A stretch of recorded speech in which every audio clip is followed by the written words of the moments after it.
نبی صلی اللہ علیہ وسلم نے فرمایا قرآن کریم میں 30 آیات پر مشتمل ایک ایسی صورت ہے جس نے ایک آدمی کے حق میں سفارش کی حتیٰ کہ اس کی بخشش ہو گئی، اور وہ صورت تبارک الذی بیدہ الملک ہے، سورۃ الملک۔ بسم اللہ الرحمن الرحیم، شروع اللہ کے نام سے جو بے انتہا مہربان نہایت رحم فرمانے والا ہے۔ تبارک الذی بیدہ الملک وہو علی کل شیء قدیر، نہایت بزرگ و برتر ہے، بہت بابرکت ہے وہ جس کے ہاتھ میں کائنات کی سلطنت ہے، ہر چیز کا مالک، ہر چیز کا بادشاہ، اور وہ ہر چیز پر قدرت بھی رکھتا ہے، یعنی ایسا بادشاہ نہیں کہ جو بے اختیار ہو، بلکہ وہ ہر ایک چیز کو اپنے کنٹرول میں رکھتا ہے، کوئی چیز اس کے اذن کے بغیر ادھر سے ادھر نہیں ہو سکتی۔ اور اس کے ساتھ ساتھ اتنا اختیار، اتنی پاور، اتنا کنٹرول رکھنے کے ساتھ ساتھ بابرکت بھی ہے، یعنی اس کی ذات سے خیر ہی خیر وابستہ ہے، اس کی رحمتوں، برکتوں، بھلائیوں کی کوئی انتہائی نہیں، کیونکہ برکت میں بڑھوتری کا معنی پایا جاتا ہے، یعنی جتنی بھی خیر بھلائی ہے وہ اس کا فیضان جو ہے وہ ہمیشہ ہمیشہ کے لیے جاری ہے۔ الذی خلق الموت والحیات لیبلوکم ایکم احسن عملا، وہ جس نے موت اور زندگی کو بنایا تاکہ تمہیں آزما کر دیکھے، تمہارا امتحان لے۔ کس بات کا امتحان؟ ایکم احسن عملا، کہ تم میں احسن عمل کون کرتا ہے۔ اللہ سبحانہ وتعالی نے یہ دنیا بنائی اور اس میں ہمیں بھیجا، اور بھیجنے کے بعد ہماری زندگی موت کا مقصد ہمیں بتا دیا کہ میں نے اس لیے یہ سب کچھ سلسلہ بنایا ہے کہ انسان سے یہ دیکھا جائے کہ وہ اپنی زندگی کا استعمال کیسے کرتا ہے، وہ یہاں دنیا میں کس طرح رہتا ہے، اپنی خواہش کے مطابق یا اللہ کی مرضی کے مطابق، وہ اللہ تعالیٰ کے احکامات کتنے مانتا ہے اور دنیا والوں سے کتنا ڈرتا ہے۔ تو ہم میں سے ہر شخص کی یہ آزمائش ہو رہی ہے۔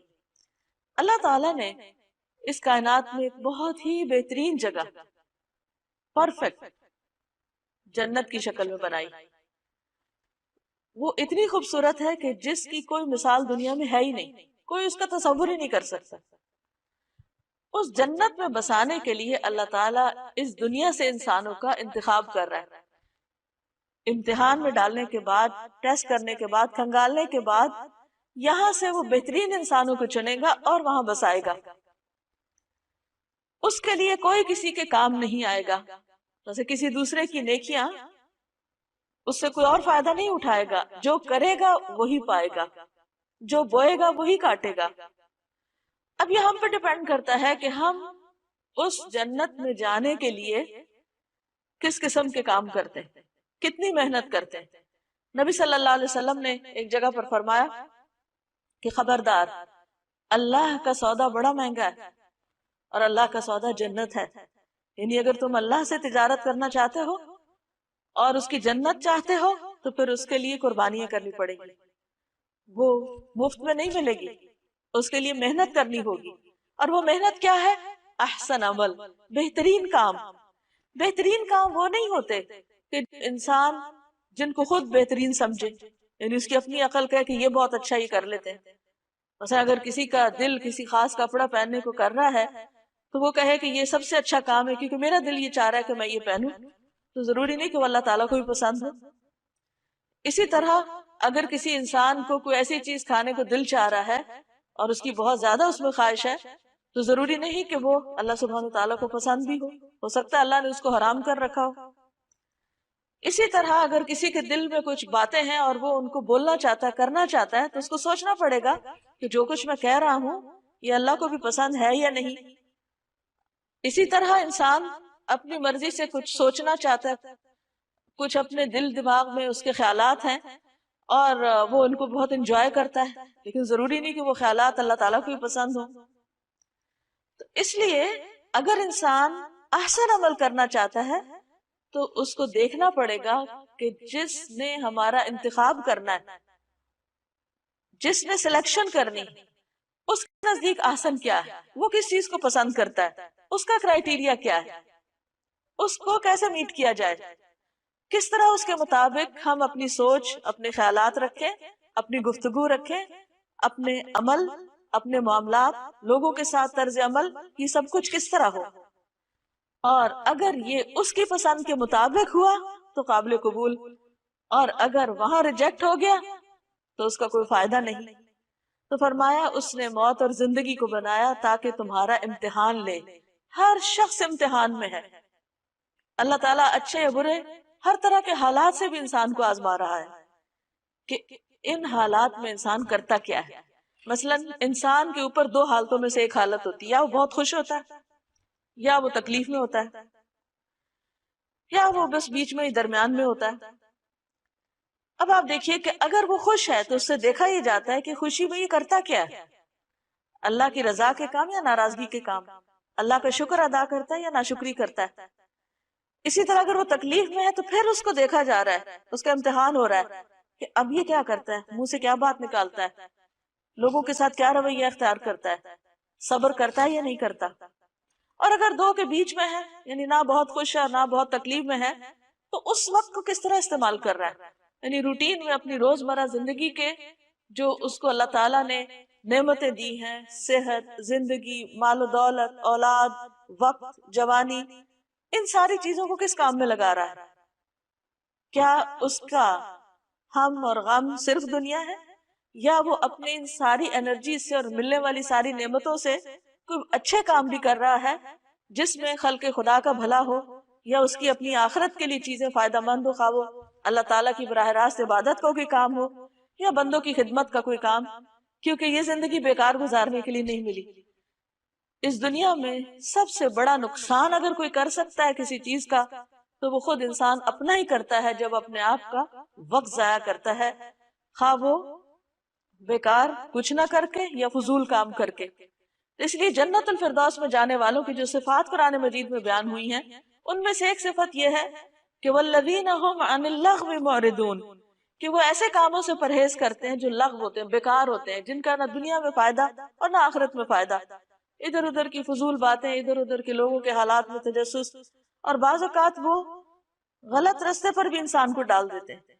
تو ہم میں سے ہر شخص جس کو اللہ نے عقل سمجھ دی ہے، اس کو اپنی یہ زندگی سوچ سمجھ کے بسر کرنی ہے، اور ہر روز اپنا محاسبہ کرنا ہے کہ آج کا دن میں نے اللہ کی اطاعت میں گزارا ہے یا نافرمانی کے کاموں میں گزارا ہے، جو بھی کام میں نے کیا ان میں میری نیت اللہ کو خوش کرنا تھی یا بندوں کے دکھاوے کے لیے وہ کام کیا، کیا میں نے جو عبادات کی، اچھے کام کیے، وہ نبی صلی اللہ علیہ وسلم کی سنت کے مطابق کیے یا اپنے خود ساختہ طریقوں کے مطابق کیے، کیونکہ اللہ کے نزدیک کوئی کام اس وقت تک احسن ہو نہیں سکتا جب تک دو شرائط خاص طور پر پوری نہ ہو۔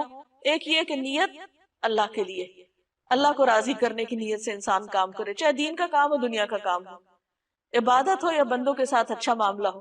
اور دوسرا یہ کہ خاص طور پر عبادات میں وہ عبادت نبی صلی اللہ علیہ وسلم کے طریقے کے مطابق ہو، خود ساختہ طریقوں کے مطابق نہ ہو، کیونکہ وہ وہاں قبول نہیں ہوں گے، ورنہ تو اللہ کے رسول صلی اللہ علیہ وسلم کے آنے کا مقصد ہی فوت ہو جاتا ہے۔ اللہ تعالیٰ نے ان کو ہمارے لیے ایک نمونہ بنا کے بھیجا کہ جیسے یہ کرتے ہیں ویسے ہی تم بھی کرو، وَإِن تُطِيعُوهُ تَهْتَدُوا، اگر تم اس کی اطاعت کرو گے تو ہدایت پاؤ گے، وَهُوَ الْعَزِيزُ الْغَفُورُ، اور وہ زبردست ہے، بخشنے والا ہے، یعنی اگر تم نے نافرمانی کی تو کہیں بھاگ کے نہیں جا سکتے، وہ ہر چیز پر غالب ہے، پکڑ لے گا تم کو، اور اگر تم سے غلطی ہو گئی، معافی مانگو گے، اس کی طرف پلٹ آؤ گے تو بخشنے والا ہے، مہربان بھی ہے۔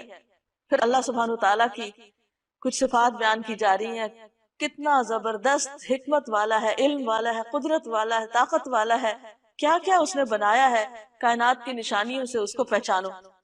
الذی خلق سبع سماوات طباقا، وہ جس نے تہ بر تہ 7 آسمان بنائے، تم رحمان کی تخلیق میں کسی قسم کی بے ربطی نہ پاؤ گے، پرفیکٹ ہے، پورا ویل آرگنائزڈ اور ڈسپلن میں ہے ہر چیز۔ یہ نہیں کہ اللہ تعالیٰ نے آسمان بنایا اور پھر وہ اسے کنٹرول نہیں ہو رہے، یا زمین کے اندر کوئی ایسی خرابیاں ہو رہی کہ وہ آؤٹ آف کنٹرول ہوگی اور وہ جا ٹکرائے کسی اور چیز سے، یا اسی طرح زمین کے اوپر جو چیزیں ہیں، کوئی بھی چیز ایسی نہیں، تخلیق کی کوئی بھی چیز ایسی نہیں کہ جس کے اندر کسی قسم کی کوئی ڈسکرپنسی ہو، کبھی وہ کچھ کرنے لگ جائے کبھی کچھ کرنے لگے۔ مثلا یہ نہیں کہ آگ کبھی جلا رہی اور کبھی ٹھنڈی ہوا دے رہی، اس نے جو کچھ بنایا جس طریقے پر بنایا جس کام کے لیے اس کو بنایا وہ وہی کام کر رہا ہے. اس سے ایک بہت بڑا سبق ملتا ہے کہ اگر ایک چیونٹی سے لے کر ایک ہاتھی تک اپنے اس کام میں لگا ہوا ہے جو اللہ نے اس کے لیے بنایا ہے، جو اللہ نے اس کے لیے رکھا ہے، اور وہ اس مقصد کو پورا کر رہا ہے اس دنیا میں جس مقصد کے لیے اس کو بھیجا گیا ہے، کیونکہ اللہ تعالیٰ کا کوئی کام بھی بے مقصد نہیں، تو پھر کیا انسان کی زندگی کا کوئی مقصد نہیں ہوگا؟ وہ ایسے ہی بیکار بھیج دیا گیا کہ جو جی چاہے کرے، اور اس کی زندگی میں کوئی ڈسپلن نہ ہو، کوئی آرگنائزیشن نہ ہو، اور بغیر کسی ڈائریکشن کے بس وہ صبح اٹھے اور شام کر دے. نہیں، فرمایا تم رحمان کی تخلیق میں کسی قسم کی کوئی بے ربطی نہ پاؤ گے. پھر پلٹ کر دیکھو، کیا تمہیں کوئی خلل نظر آتا ہے؟ کوئی خرابی نظر آتی ہے؟ آسمانوں میں دیکھو، ستاروں اور سیاروں پر غور و فکر کرو، ہر چیز اپنی رفتار کے ساتھ اور اپنے طریقے پر اور اپنی ڈائریکشن پر چلتی چلی جا رہی ہے، اور اتنے ہیوج بڑے بڑے ستارے سیارے بغیر کسی ادھر ادھر ہوئے اپنی ایک سیدھ میں چل رہے ہیں جو اللہ نے راستہ ان کے لیے مقرر کیا. حتیٰ کہ شہد کی مکھی جیسی چھوٹی سی مخلوق بھی اللہ تعالیٰ کے طے کردہ راستوں پر چل کے اپنا کام کر رہی ہے. تو اس میں انسان کے لیے کیا نشانی ہے، کیا سبق ہے کہ اے انسان تو اپنے آپ کو دیکھ کہ تیرے اندر کتنا ڈسپلن ہے اور تیری زندگی میں کیا مقصد ہے. شہد کی مکھی تو شہد بنانے کے لیے آئی ہے، تو دنیا میں کون سے مفید کام کر رہا ہے، اور واپس ساتھ لے جانے کے لیے تمہارے پاس کیا ہے؟ بار بار نگاہ دوڑاؤ، تمہاری نگاہ تھک کر نامراد پلٹ آئے گی. ہم نے تمہارے قریب کے آسمان کو عظیم الشان چراغوں سے آراستہ کیا، یعنی ستارے بنائے، اور انہیں شیاطین کو مار بھگانے کا ذریعہ بھی بنایا. ان شیطانوں کے لیے بھڑکتی ہوئی آگ ہم نے مہیا کر رکھی ہے. جن لوگوں نے اپنے رب سے کفر کیا ہے، اپنے رب کو نہیں مانتے، ان کے لیے جہنم کا عذاب ہے، اور وہ بہت ہی برا ٹھکانہ ہے. جب وہ اس میں پھینکے جائیں گے تو اس کے دھاڑنے کی ہولناک آواز سنیں گے، اور وہ جوش کھا رہی ہوگی، شدت غضب سے پھٹی جا رہی ہوگی. ہر بار جب کوئی انبوہ اس میں ڈالا جائے گا، اس کے کارندے ان لوگوں سے پوچھیں گے، کیا تمہارے پاس کوئی خبردار کرنے والا نہیں آیا تھا؟ وہ جواب دیں گے، ہاں، خبردار کرنے والا ہمارے پاس آیا تھا، مگر ہم نے اسے جھٹلا دیا اور کہا اللہ نے کچھ بھی نازل نہیں کیا، یہ تم لوگ خود ہی اپنے پاس سے باتیں بنا رہے ہو. ان انتم الا فی ضلال کبیر، تم بڑی گمراہی میں پڑے ہوئے ہو. یعنی ہدایت کے رستے کی طرف بلانے والے پیغمبر ہوں یا ان کے بعد دوسرے لوگ ہوں، انہوں نے انہی کو غلط ثابت کر دیا اپنے تئیں. وقالوا لو كنا نسمع او نعقل ما كنا في اصحاب السعیر، اور وہ کہیں گے کاش ہم سنتے یا سمجھتے تو آج اس بھڑکتی ہوئی آگ کے سزاواروں میں شامل نہ ہوتے. یعنی اس دن ان کو جو ریگریٹس ہوں گے، جو ندامت اور حسرت ہوگی، وہ کس بات پر؟ کاش ہم حق کی بات سن تو لیتے، ہم نے تو سننے سے انکار کر دیا. تو جو شخص آج نہیں سنتا خیر کی، حق کی بات، وہ کل قیامت کے دن سخت پچھتائے گا. اور پھر یہ کہ صرف ایسا نہیں سننا کہ بغیر سمجھے اس کو سن لیا جائے، ساتھ ہی کہا او ناقلو، یعنی عقل کا استعمال ضروری ہے.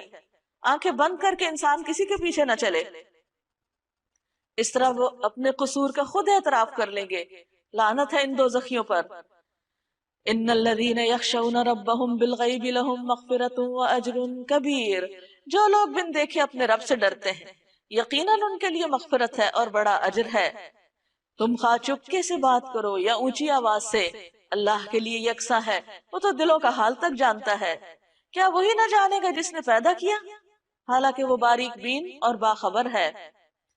وہی تو ہے جس نے تمہارے لیے زمین کو تابع کیا، چلو اس کے سینے پر اور کھاؤ خدا کا رزق، یعنی اللہ کا رزق کھاؤ. اسی کے حضور تمہیں دوبارہ زندہ ہو کر جانا ہے. یعنی اللہ کی نعمتیں استعمال کرو لیکن اللہ کو نہ بھولو. یعنی اللہ تعالیٰ نے زمین پہ یہ سب کچھ اس لیے نہیں پیدا کیا کہ انسان اس کو استعمال نہ کرے، لیکن جس چیز سے منع کیا وہ یہ کہ اللہ کا کھا کے اللہ کا وفادار بنے، اس کا شکر گزار بنے. اسی کے حضور تمہیں دوبارہ زندہ ہو کر جانا ہے. کیا تم اس سے بے خوف ہو کہ وہ جو آسمان میں ہے تمہیں زمین میں دھسا دے؟ یعنی کیسے غافل ہو کے سوتے ہو تم، کیسے اس کو بھول کر دنیا میں چل پھر رہے ہو؟ تمہیں ڈر نہیں لگتا کہ اللہ تعالیٰ جہاں تم کھڑے ہو اسی زمین کے حصے کو پھاڑ کے تمہیں اس کے اندر ڈال دے اور زمین تمہیں لے کے اندر کی طرف لڑک جائے، اور کئی دفعہ ایسے ہوتا بھی ہے، لینڈ سلائیڈنگ وغیرہ، اور یکایک یہ زمین جھکولے کھانے لگے، یعنی اللہ کی زمین پر تم نافرمانی کے ساتھ کیوں چل پھر رہے ہو؟ کیا تم اس سے بے خوف ہو کہ وہ جو آسمان میں ہے تم پر پتھراؤ کرنے والی ہوا بھیج دے؟ پھر تمہیں معلوم ہو جائے گا کہ میری تنبیہ کیسی ہوتی ہے۔ ان سے پہلے گزرے ہوئے لوگ جھٹلا چکے ہیں، پھر دیکھ لو کہ میری گرفت کیسی سخت تھی۔ کیا یہ لوگ اپنے اوپر اڑنے والے پرندوں کو پر پھیلائے اور سکیڑتے نہیں دیکھتے؟ یعنی اللہ کی نشانیاں تو بے شمار ہیں، یعنی ایک پرندے کا ہوا میں اڑنا ایک میریکل سے کم نہیں، لیکن تم غور ہی نہیں کرتے، اس کو فار گرانٹیڈ لیتے کہ بس ہاں ٹھیک ہے اللہ نے بنا دی، اڑ رہے ہیں وہ۔ اس میں بہت بڑا سبق ہے تمہارے لیے، انہیں غور سے دیکھو، شعوری طور پر دیکھو۔ رحمان کے سوا کوئی نہیں جو انہیں تھامے ہوئے ہو، یعنی جو ایک پرندہ بھی اڑ رہا ہے تو اللہ کی حفاظت میں اڑ رہا ہے۔ اللہ نے اس کو ایسا جسم دیا، ایسی ہڈیاں دی کھوکھلی، ایسے پر دیے، اس شیپ کا بنایا کہ وہ اڑ سکے۔ اللہ تعالیٰ نے ہی اس کو یہ طریقہ بھی سکھایا، اور پھر اس کو اپنی حفاظت بھی دی، پناہ بھی دی۔ وہی ہر چیز کا نگہبان ہے، یعنی جو پرندوں کی حفاظت کر رہا ہے وہی باقی ہر چیز کی حفاظت کرتا ہے۔ بتاؤ آخر وہ کون سا لشکر تمہارے پاس ہے جو رحمان کے مقابلے میں تمہاری مدد کر سکتا ہو؟ حقیقت یہ ہے کہ یہ منکرین دھوکے میں پڑے ہوئے ہیں۔ یا پھر بتاؤ کون ہے جو تمہیں رزق دے سکتا ہے؟ اگر رحمان اپنا رزق روک لے تو پھر اس کا رزق پا کر اس کا شکر کیوں نہیں ادا کرتے؟ دراصل یہ لوگ سرکشی اور حق سے گریز پر اڑے ہوئے ہیں۔ بھلا سوچو جو شخص منہ اندھائے چل رہا ہو، یعنی بغیر سوچے سمجھے بس ایک روٹین کی لائف گزار رہا ہو، وہ زیادہ صحیح راہ پانے والا ہے، یا وہ جو سر اٹھائے سیدھا ایک ہموار سڑک پر چل رہا ہو، یعنی اپنا راستہ خود اپنی آنکھوں سے دیکھ کر اسٹریٹ پاتھ پر ہو؟ ان سے کہو اللہ ہی ہے جس نے تمہیں پیدا کیا، تم کو سننے اور دیکھنے کی طاقتیں دی، سوچنے سمجھنے والے دل دیے، مگر تم کم ہی شکر ادا کرتے ہو۔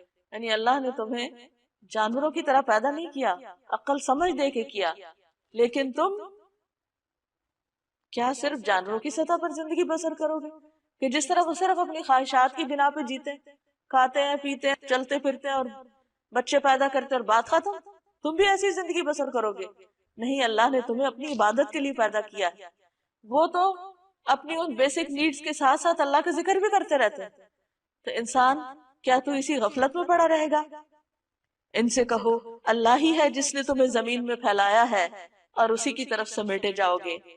یہ کہتے ہیں اگر تم سچے ہو تو بتاؤ یہ وعدہ کب پورا ہوگا، یعنی قیامت کا یا پھر عذاب کا؟ کہو اس کا علم تو اللہ کے پاس ہے، میں تو بس صاف صاف خبردار کر دینے والا ہوں۔ پھر جب یہ اس چیز کو قریب دیکھ لیں گے تو ان سب لوگوں کے چہرے بگڑ جائیں گے جنہوں نے انکار کیا، یعنی آخرت کا عذاب دیکھتے ہی ان کی حالت خراب ہو جائے گی، اور اس وقت ان سے کہا جائے گا یہی ہے وہ چیز جس کے لیے تم تقاضا کر رہے تھے۔ ان سے کہو کبھی تم نے یہ بھی سوچا کہ اللہ خواہ مجھے اور میرے ساتھیوں کو ہلاک کر دے یا ہم پر رحم کرے، کافروں کو دردناک عذاب سے کون بچا لے گا؟ ان سے کہو وہ بڑا رحیم ہے، اسی پر ہم ایمان لائے، اسی پر ہمارا بھروسہ ہے، ان قریب تمہیں معلوم ہو جائے گا کہ سری گمراہی میں پڑا ہوا کون ہے۔ ان سے کہو کبھی تم نے یہ بھی سوچا کہ اگر تمہارے کنووں کا پانی زمین میں اتر جائے تو کون ہے جو اس پانی کی بہتی ہوئی سوتیں تمہیں نکال کر لا دے گا؟ یعنی اس زمین پر جو کچھ ہے اللہ کا ہے، اگر تم اس سے فائدہ اٹھا رہے ہو تو اللہ کے اذن سے فائدہ اٹھا رہے ہو، اور اگر وہ اپنی نعمتیں واپس لے لے تو تمہارے پاس کوئی زور نہیں کہ تم ان نعمتوں کو اپنی طاقت سے لے آؤ۔